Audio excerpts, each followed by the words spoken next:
Creo que ya se está grabando. ¿Sí me escuchan? Jennifer, tienes el micrófono apagado.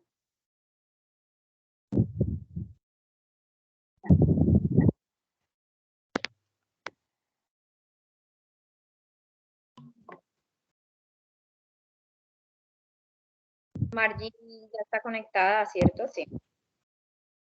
Sí, pero no tiene la cámara. Marty, si puedes poner la cámara, por favor la pones. Ya está grabando.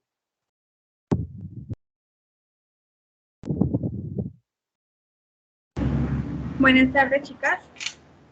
Hola, buenas tardes, profe. Hola, buenas tardes. Hola, Denis. Espérame. Margie, ¿sí puede encender la cámara para iniciar?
Ya, no solamente las dos. Estamos esperando a alguien más.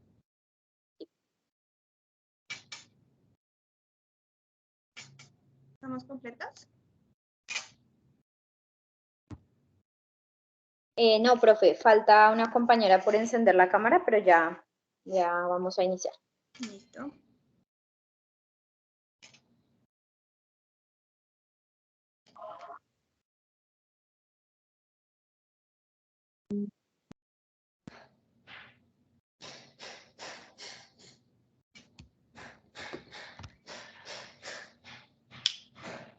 Sí, pero no sé, aquí en la videollamada, no sé, Margie, si estamos bien.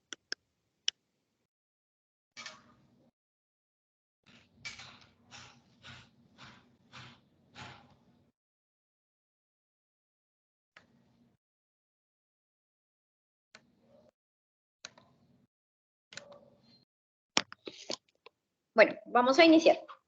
¿Listo? Buenas tardes, docente, buenas tardes, compañeros. Estamos aquí con Juliet y Margie Reina, acompañadas de la docente Stephanie Matthews Fuentes.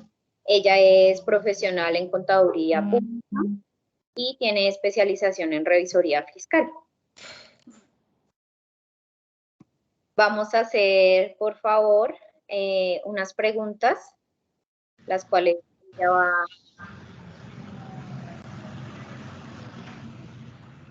a preguntar, que sería, ¿conoce el decreto 302 del 2015?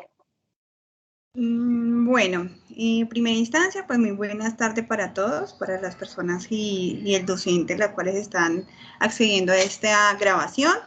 Me presento, primero mi nombre es Stephanie Mateos, soy profesional contadora pública, efectivamente, como dice Jennifer.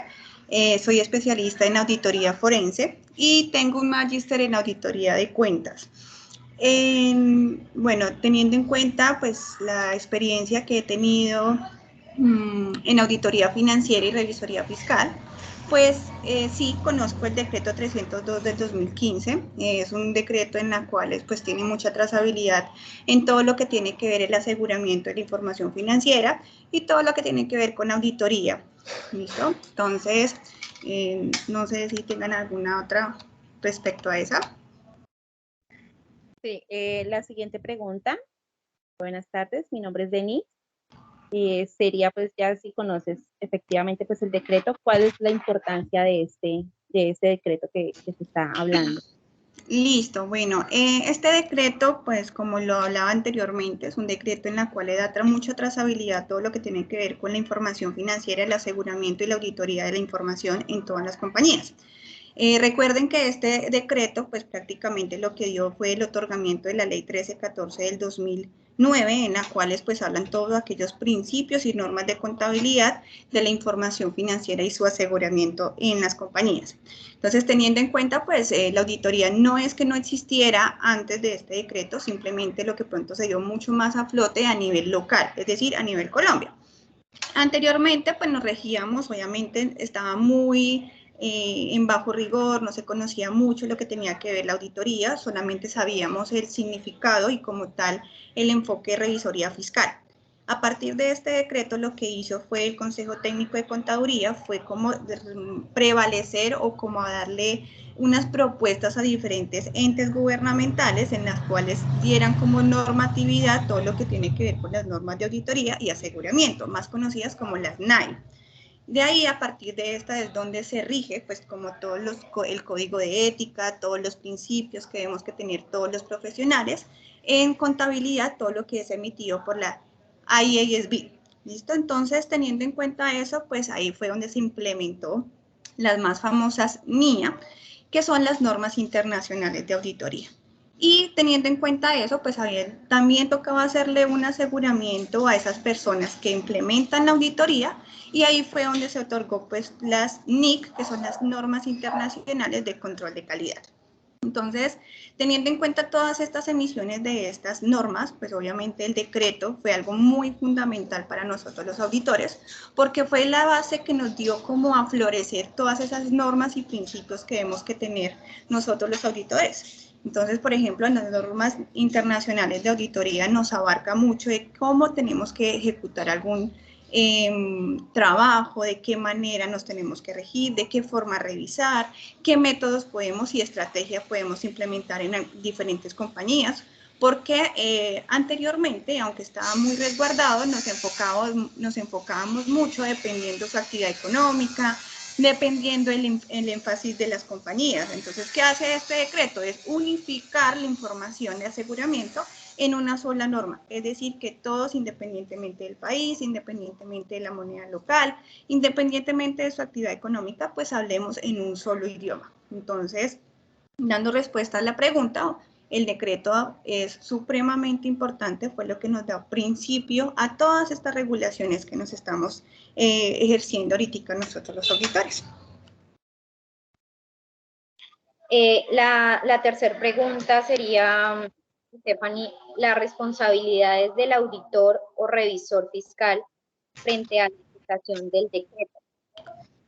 Bueno, pues obviamente es de gran importancia porque aparte de que nos habla de los principios éticos que debemos que tener nosotros los contadores, es adicional esos códigos de ética que debemos que tener nosotros como auditores, ¿listo? Porque aparte de llevar la fe pública respecto a la información financiera que estamos revelando, es verificar que esas cifras, esa información que se está revelando en las compañías sean de forma certera, que sean transparentes, que haya una trazabilidad confiable en cada una de las cifras que estamos reportando. Entonces, es algo de que para nosotros los auditores es supremamente fundamental. ¿Listo? Entonces eso nos basa a nosotros como auditores, que no simplemente es firmar por firmar, no simplemente es entregar la información, sino es como da fe pública nosotros como auditores. Vale. La siguiente pregunta es, ¿Quiénes deben tener revisor fiscal, pues teniendo en cuenta este decreto y las NIA, perdón? Bueno, digamos como que de acuerdo a la ley 43 de 1990, nos habla de que habemos dos opciones. Ya son los que están obligados a llevar revisor fiscal, que es lo mismo que el auditor, o aquellas que lo hacen por voluntad propia. ¿Listo? Entonces, las que están obligados son aquellos donde deben que cumplir más de, durante el año anterior, es decir, a 31 de diciembre del año inmediatamente anterior, hayan superado sus activos brutos más de 5.000 salarios mínimos legales vigentes, o donde sus ingresos brutos sean superiores a más de 3.000 salarios mínimos legales vigentes. ¿Listo? Esa es como la condición, digamos, como que nos coloca respecto a bases. Y también están aquellas empresas en las cuales pues que están obligadas cuando, por ejemplo, son sociedades por acciones, cuando son sucursales de sociedades extranjeras, las que suales, y ya, ahí están como las bases obligatorias. Y ya están aquellas empresas en las cuales son de forma voluntaria, en las cuales pues por parte de su comité o su junta de acciones o su asamblea, dicen que es, digamos que consideran pertinente realizar una revisoría fiscal o que haya la intervención de un auditor en cierto proceso o en cierta, digamos, como, no sé, algún proceso funcional específico. O simplemente, pues digamos que la auditoría nos basamos es muy amplia, ya sea para algún tipo de específico, una auditoría de sistemas, una auditoría de pronto de algún proceso específico, financiera, de producción, una auditoría, digamos, de algo específico. O está la auditoría integral, que es prácticamente todo el ámbito de todos los procesos contables, tanto administrativos, jurídicos, talento humano, contables, financieros, todo. Entonces esas son como la importancia y la obligación de revisor fiscal en las compañías.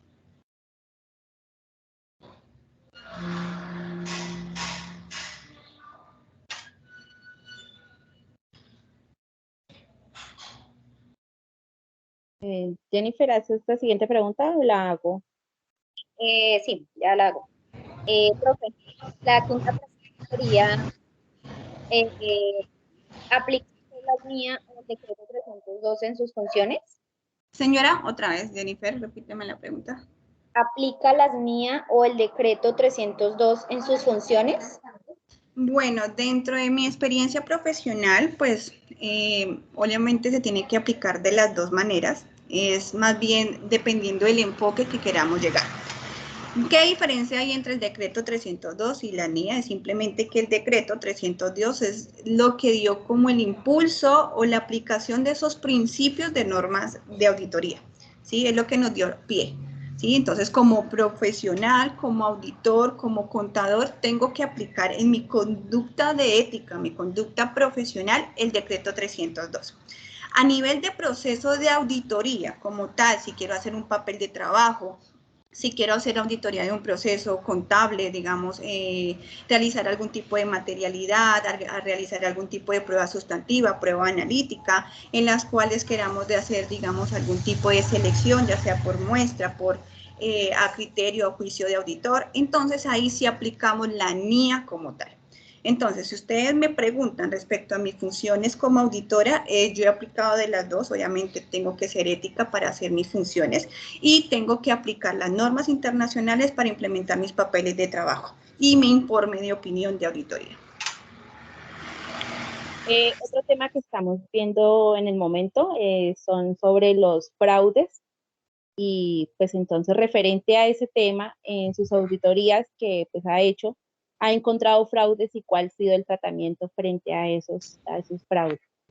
Lastimosamente estamos en una sociedad y no solamente a nivel local sino a nivel mundial en el cual todas las compañías independientemente grandes, pequeñas, medianas, vamos a encontrar un tipo de fraudes. A veces las encontramos un poco más fáciles o son más fáciles de detectar aquellas empresas en las cuales son pequeñas, ¿listo? En las cuales de pronto no tienen un proceso de control interno, no tienen un proceso de, digamos, principios, políticas, normatividades en las cuales nosotros podemos llevar una auditoría interna. Y entonces, por ejemplo, a nivel de mi experiencia, he enfocado un poco más de fraude, he detectado más de fraude en empresas que son más pequeñas. Porque en empresas más grandes, pues obviamente hay implementaciones, un poco de controles mucho más específicos, áreas en las cuales pues hay mucho énfasis, por lo cual de pronto es un poco menos detectable o un poco más difícil de realizar por medio de ciertos funcionarios fraudes. ¿De qué manera lo podemos, digamos, cómo lo manejamos, cómo lo hemos manejado o cómo sería el deber? Pues obviamente nosotros como auditores, nosotros lo que hacemos es realizar algún tipo de pruebas en las cuales verificamos qué tipo de qué forma, de qué manera, las estrategias que está utilizando este fraude y cuáles han sido los resultados y a quiénes benefician, ¿no? Ahí es donde identificamos el triángulo de fraude, si se ha hecho este tipo de fraude a nivel de racionalización, a nivel de, por ejemplo, de presión o incentivos. ¿Listo? Entonces, ahí empezamos a enfocar este triángulo del fraude. Teniendo en cuenta el triángulo de fraude, es ahí donde empezamos a detectar de qué manera vamos a darle solución. ¿Sí? De pronto, un manejo. Lo único que nosotros como auditores estamos previstos es en generar un informe de opinión en los cuales decimos qué tan confiable o no es tan confiable las cifras financieras de dicha empresa. Digamos como que afortunadamente o desafortunadamente, dependiendo del enfoque que queramos darle, nosotros como auditores no estamos obligados a ir a denunciar algún tipo de fraude. Simplemente lo anunciamos ante la persona que nos haya, o ante el comité que nos hayan, digamos, seleccionado o contratado, ¿sí? Y ahí las decisiones se hacen muy internas a nivel de la organización. ¿Listo? Entonces, como igual, lo mismo aplica para el contador en caso de que ejecute algún tipo de detección de fraude. Pero lo más pertinente es obviamente dar todas las mejoras de recomendaciones, hacemos un memorando en las cuales decimos de qué manera lo están ejecutando, de pronto no tan viable a nivel de contable, se le dan algunas recomendaciones de ajustes o procesos que en las cuales pueden mejorar y emitir algunos procesos de control interno. ¿Listo? Esas, digamos, como son pequeñas recomendaciones que como auditores podemos abarcar para que la empresa internamente coja sus medidas más recomendables o las acciones que ellos quieran llegar a hacer. Listo, profe. Muchísimas gracias por su tiempo, por ayudarnos con esta actividad y pues deseándoles éxitos en sus tareas. Muchísimas gracias, Denny. Igual para todas, muchas gracias por tenerme en cuenta, Jennifer, y pues cualquier cosa en lo que necesiten, saben que mi proceso, mi experiencia si puede ayudarles, con mucho gusto aquí estoy para colaborar. Gracias. Listo. Bueno, muchísimas gracias a todos, al profesor, hasta luego, estudiantes. Hasta luego. Hasta luego.